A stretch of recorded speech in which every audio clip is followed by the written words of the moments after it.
The second step would be moving into the philosophy itself and this idea of language. And how do we use language as a way to differentiate ourselves from other people?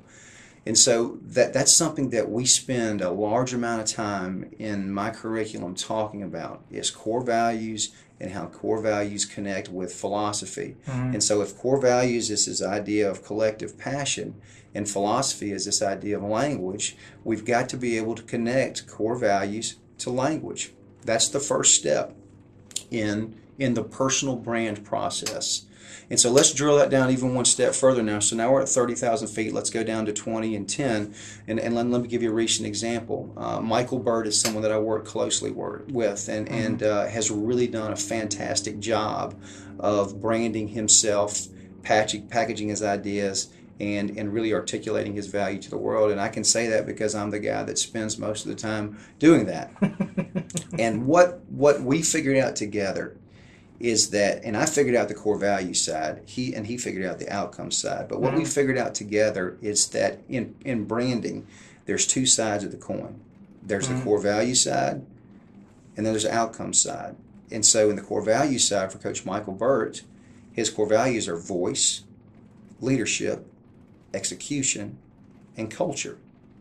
So let's go through each one of those. Voice is this idea of how do you find your unique voice. Everyone has a unique voice. It's a difference between vocation and occupation. What is something that rather than occupies your time, it gives you a voice to go out and connect yourself to the world.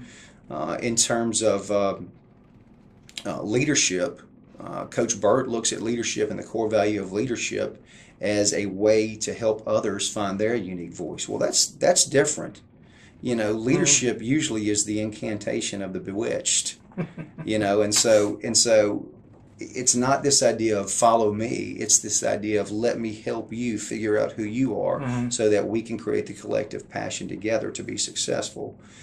So the third piece in the core values for Coach Michael Burt is execution, and that's closing the gaps from thinking about something to doing something. And that really makes it simple for us to understand what are the roadblocks and how do we work through them, around them, on top of them. And so he talks about adversity. And I had some adversity today, as you know. Yeah, had your computer taken. I had my computer taken from the university. And by the way, if you've got that out in cyber world, please return that to me. What Coach Burt talks about in adversity is this idea of what is this trying to teach me and what did I contribute to the process? And so I'm not sure what this is particularly trying to teach me, but what I contributed to the process was not backing it up. Yeah. But the other piece of that is what I call the get stage, and it's get stable, it's get busy, and it's get moving. And so there's an idea that you really can sink your teeth into. And so then the last part in these core values of voice, leadership, execution, and culture is the culture piece. And culture is this idea of how we do business when other people aren't looking. It's the reality of the business.